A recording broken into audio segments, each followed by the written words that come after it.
What's going on, everybody, and welcome to the Occult Review with me, your host, Bellart Wright.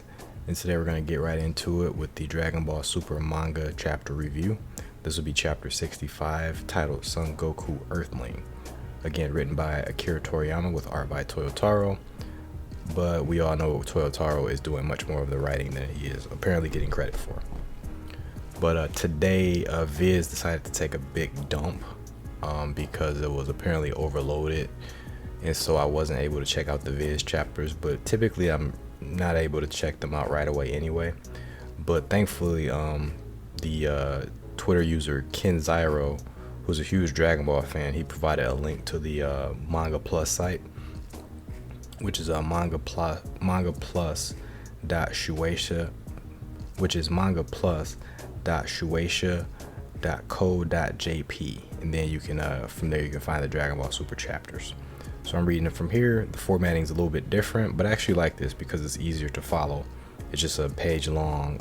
So you just got to scroll through the page to look at the whole chapter. So I'm probably going to start using this site more frequently because the Viz site, getting to it within the first couple of hours is just not possible typically.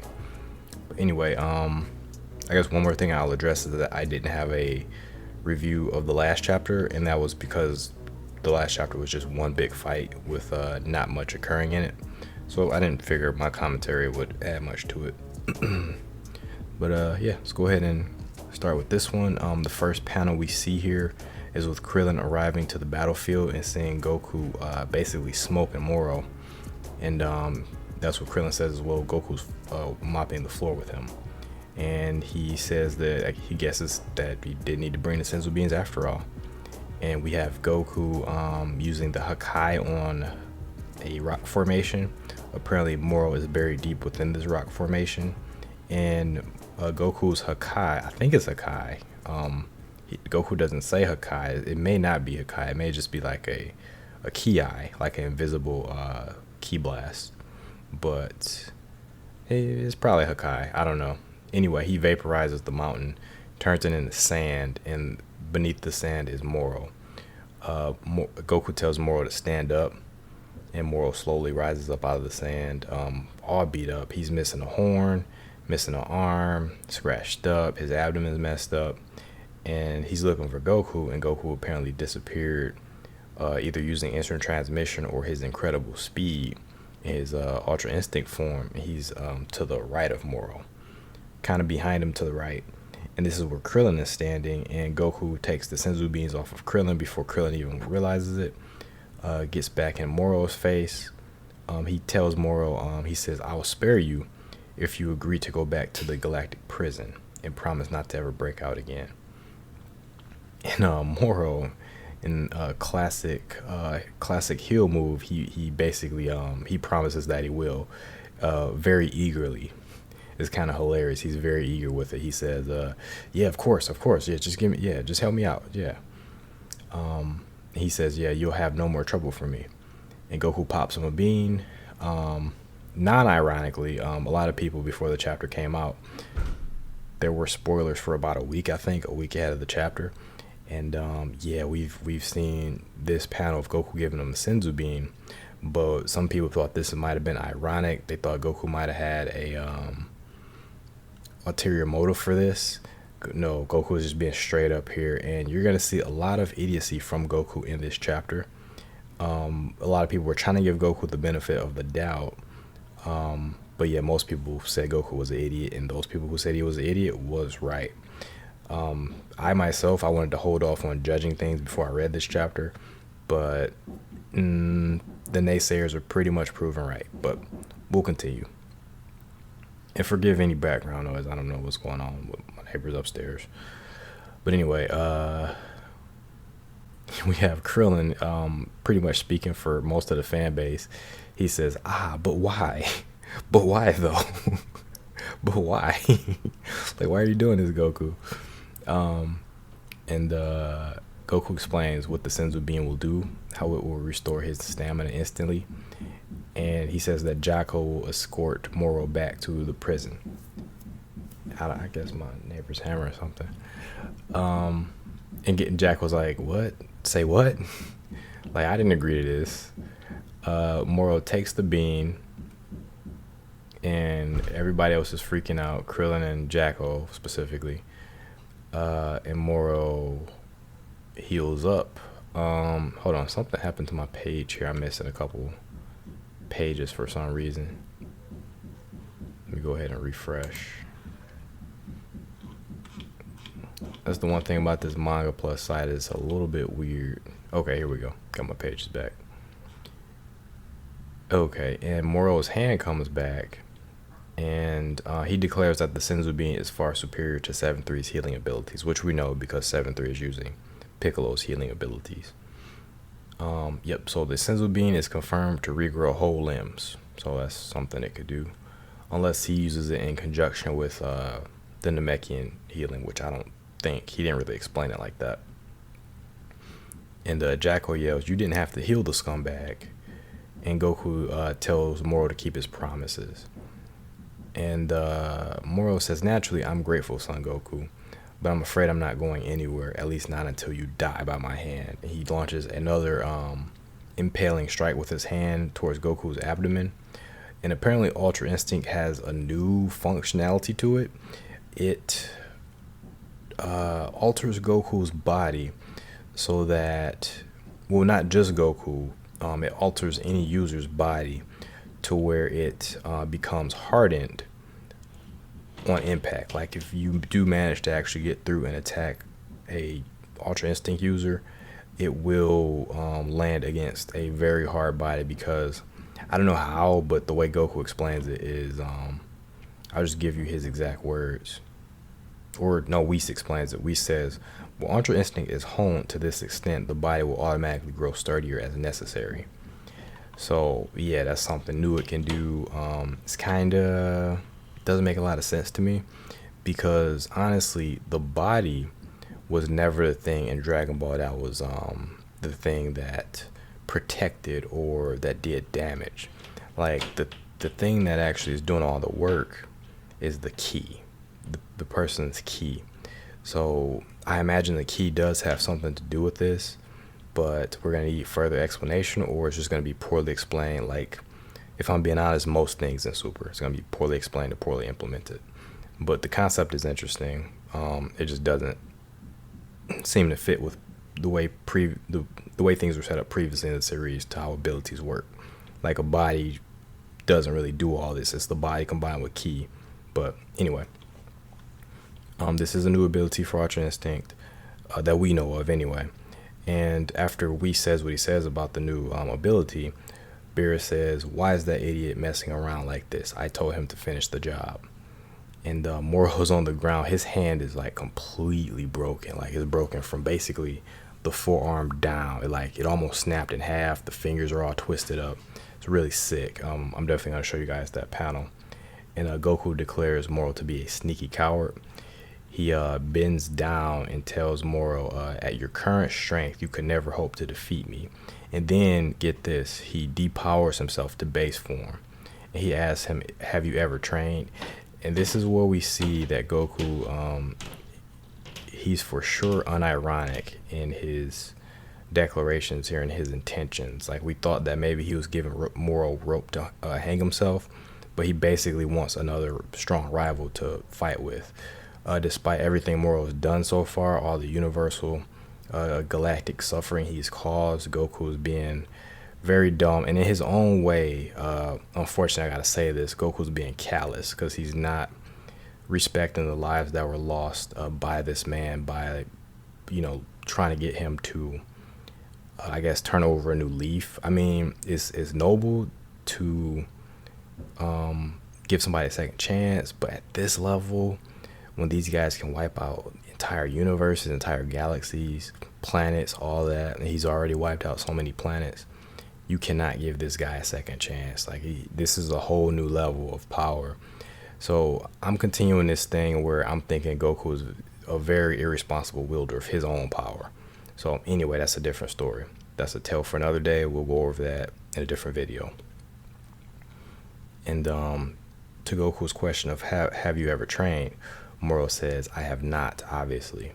Goku says, "You might have wound up even stronger if you just trained instead of eating planets and stealing lives." And then Moro says, silence. Training is a crutch for the weak. I don't get why he thinks that, but I guess he can just steal his power. So that's why he feels that way. Goku then looks very dejected. And the way he's drawn here in the last couple of panels, it really like brings out the fact that he's just kind of regressed to a child at this point. He even looks like a child in this panel. And then what he says is, that's a real shame because I never came across anyone as tough as you. So this kind of confirms the power scaling. A lot of people were thinking that Moro was weaker than Jiren and Broly. So if you take statements as canon or as gospel, which is fair, I use statements as well as feats and implied feats as well. Yeah, this is if you just take statements at face value, yeah, Moro's the strongest person in Goku's face, which makes sense. To be honest, Goku, they pretty much threw everything at Moro, and they're as strong as they've ever been. So it makes sense that he's the strongest foe. Then Goku goes on to say, if you were a decent guy, I'd love to fight again after you've gone through some training. And Moro's just not having it. And neither is Jacko. Jacko says, hey, Goku. He says, he just went back on his word, yeah? Stop expecting some magical change of heart. And for the love of all that's good, just finish him off already. So Krillin's not the only audience surrogate. We're going to get Jacko, and later we're going to get Whis as well. And Beerus too. I don't know. This writing for Goku is kind of really off the wall. Like it's really bad. It's really bad. And then Goku says, I know, I will. But let me talk to him a little while longer. You have Moro throwing temper tantrums. He's groveling at Goku's feet. He says, to think that I will be brought down by a tribe that only emerged a few million years ago. And Goku declares that Moro will never enjoy freedom again. And then he asks him, he says, let me ask you this one last time. Will you come quietly and go back to the prison or not? And behind Goku is a hand with a jewel in it, which used to belong to Moro. That was the hand that was chopped off by Mirrors. And Goku asks him again. He says, which is it? I need an answer. Moro sees the hand, which is the most important thing here. And he declares that he will never go back to the galactic prison. So he's defying Goku to his face, even though he's on the back foot. And then he says, in fact, I will continue to consume planets as I please. And then Goku says, okay, you leave me no choice, because I promised Mirrors I'd protect this galaxy. Well, Goku, you're doing a bang up job by letting this villain just continue to live. You could have ended him easily minutes ago. Goku then goes ahead and transforms to Ultra Instinct. The white-haired version, it seems he has the transformation on lock at this point. He can go into it whenever he wants to. And then Moro says Mirrors. He's trying to recollect who Goku was talking about. And he says, who really was that Galactic Patrol agent? And then he looks at his hand again. And then Goku, dumb as he is, explains who Mirrors is. He says, a teacher of mine. He taught me how to do this. And Moro says, intriguing. I suppose that means he could use that technique as well. So Goku's giving away all the beans, spilling all the beans, I should say. And he's just making mistake after mistake. At this level, you cannot operate like Goku is operating. Like, it's very, very, it is dangerous. And he's proven himself to be a danger before in the Tournament of Power, but this just cements it. Like, Goku is a problem. Somebody got to sit him down, talk to him, or just somebody got to deal with Goku, because he's a problem. He's just as bad as the villains he's interacting with at this point. Anyway, we have Goku saying he confirms to Moro. He says, yeah, he taught me how to do it. And then Moro thinks back to when he fought against Mirrors, and when he grabbed Mirrors by the back of the neck. Right after that, Mirrors chopped off his hand, and that was that. But yeah, he did manage to grab the back of Mirrors' neck, and we know that with 7-3's ability, that grants you the power of the person who you grabbed.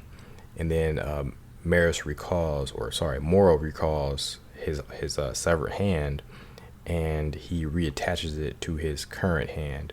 I guess off panel he decapitates the hand that was like messed up, and then he just attaches the new one to like a little, I guess a little kind of a stomp he has at this point. And he says, he asks Goku, so the body moves on instinct, does it? I love to try that. And the funny thing is that the hand appears, like he summons the hand from behind Goku with telekinesis, and Goku had plenty of time to really intercept that hand, but I guess it moved so fast that not even Goku could react to it. But that's kind of weird at this, since Goku is just so much better than Moro at this point. Just a little weird inconsistency. He reattaches the hand, and then Whis and Beerus freak out. This is unprecedented. So this guy is now going to have angel abilities, and he's powering up. He says, yes, here it comes, just as I imagined. And Jacko realizes where that hand came from. He says, Goku, wasn't that the hand Maris sliced off? Goku's freaking out a little bit. And then Maris takes on a transformation where he takes on more angelic features, including his fur turning, going albedo, turning white, and his face also going albedo and turning white. And he puts the jewel that was in his severed hand into his forehead, and there we see that Maris is present. Maris is the ability he uses, and as we know, with this power, you have 30 minutes to use this power. And they fight at supersonic speeds. The whole tournament of power took 48 minutes, so 30 minutes is plenty of time to get the job done. And Moro says that Whelp's abilities are now mine. And Goku has a serious face, but you know, Goku, you've done enough damage, so go ahead and finish this, please, is what I'm saying to Goku. And then Beerus asks Whis for explanation, and Whis explains, it would appear that Maris's powers were copied before he ceased to exist.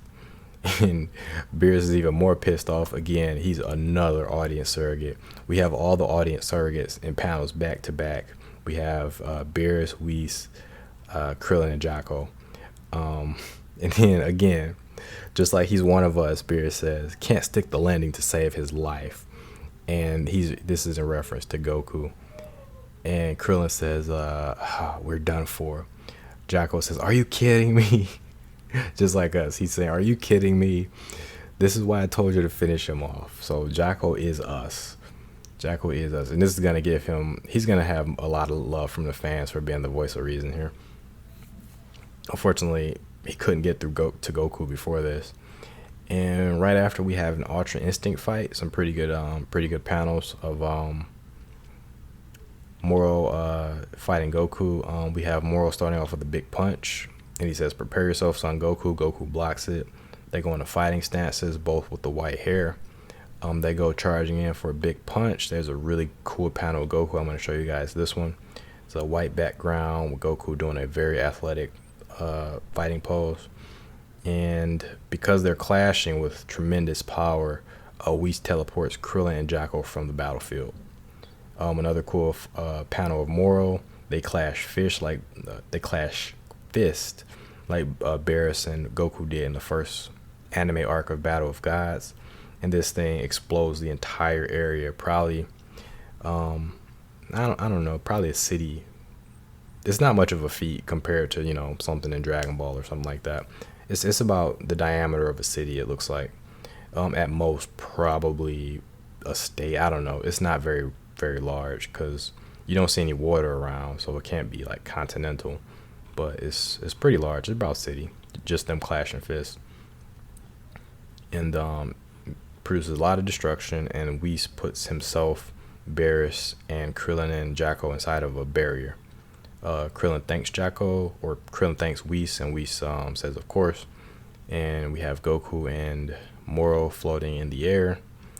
And Goku sent the destruction that the attack caused. It looks like it did erupt some magma too to the surface. He flies away and tells Moro to follow him. And I'm gonna skip that dialogue because it done. Well, Moro just says he just notices that Goku is scared of scarring the planet, so he just follows him. They're fighting in the air, some pretty good panels. It's a bit confusing because it's an air fight. And as they fight, Moro is getting more used to the abilities of Ultra Instinct. He's fascinated by the fact that his body is moving on its own. Goku continues to fly, and they fight. And Moro does something really cool.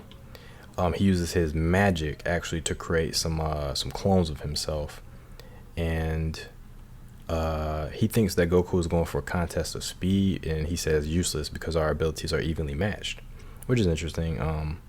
I guess Goku is evenly matched with Maris, even though Maris should probably be superior, but either way it goes, they're evenly matched at this point. But the thing is, with Moro's multiform technique, because it's generated by magic, it looks like he doesn't lose any power or speed because he's able to keep up with Goku just fine. They're all flying around the world. At first it's a little bit confusing because it's like you get the double images, and then like you got 3 different fighters flying around the world. So they're really going. They're really going. And I think they end up back in the same spot, or maybe I don't know.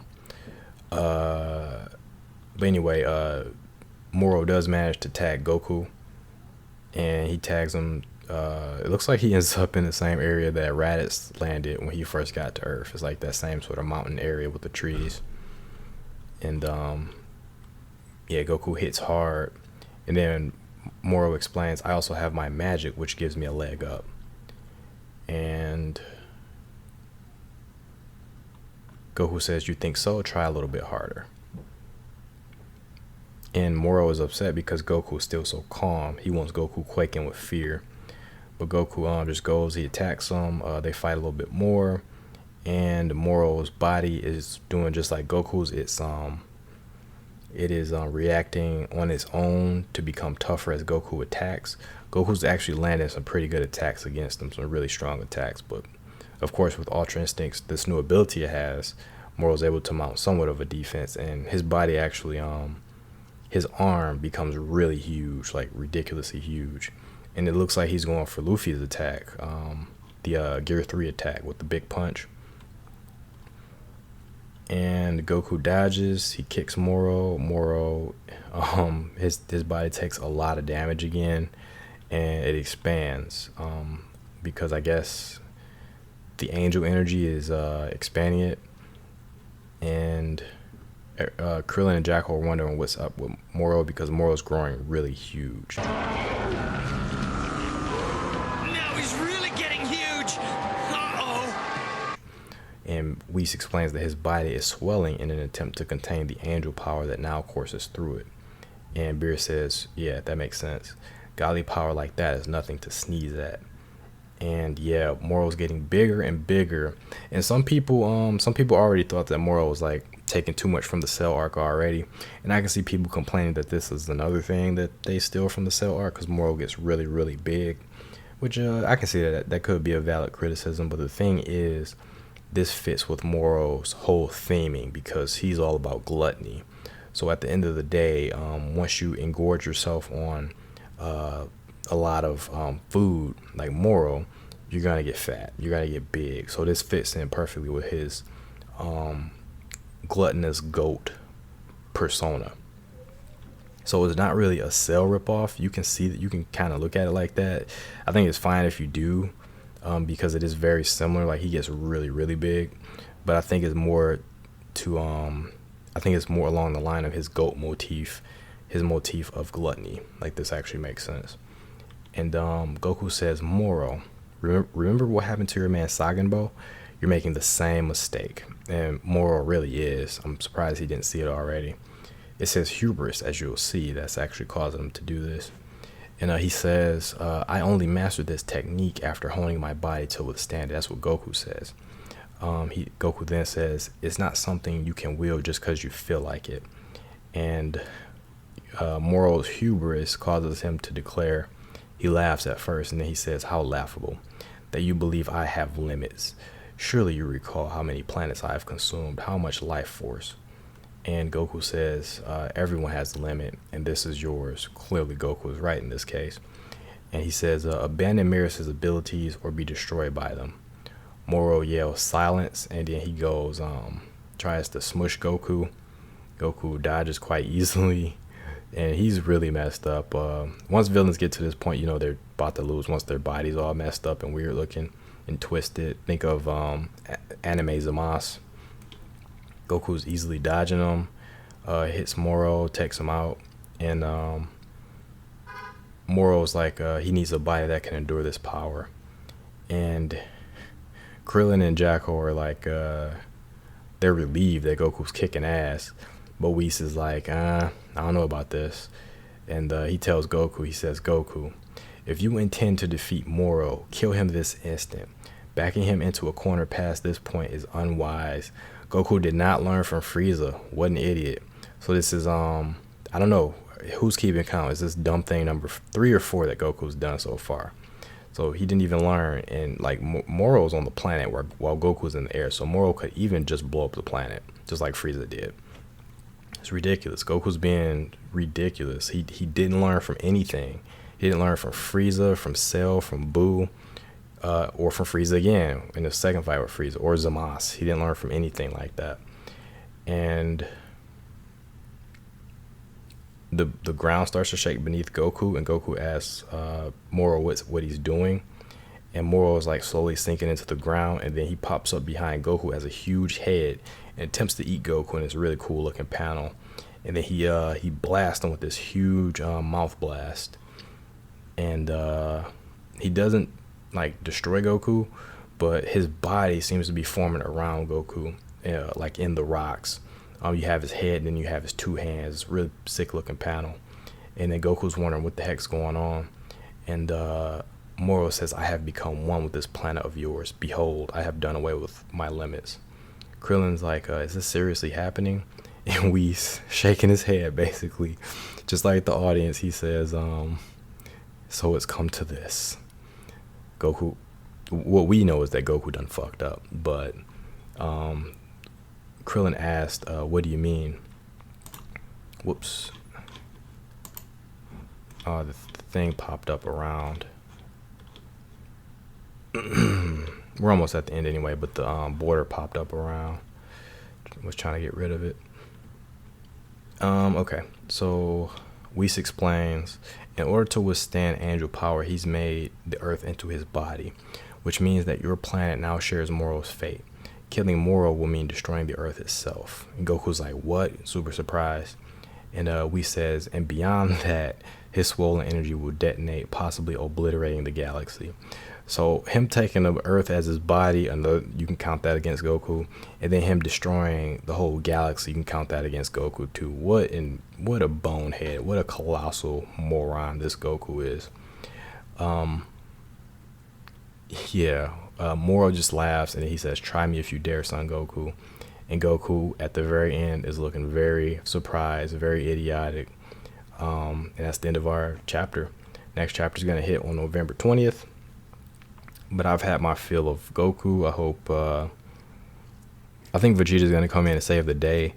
But it's kind of crappy because this chapter just shat all over Goku in a ton of ways. A lot of people were saying that this is the stuff that makes people not like Goku, and that a lot of people went from Goku fans to Goku haters after this chapter, or just from the spoilers before this chapter. And I can honestly understand that.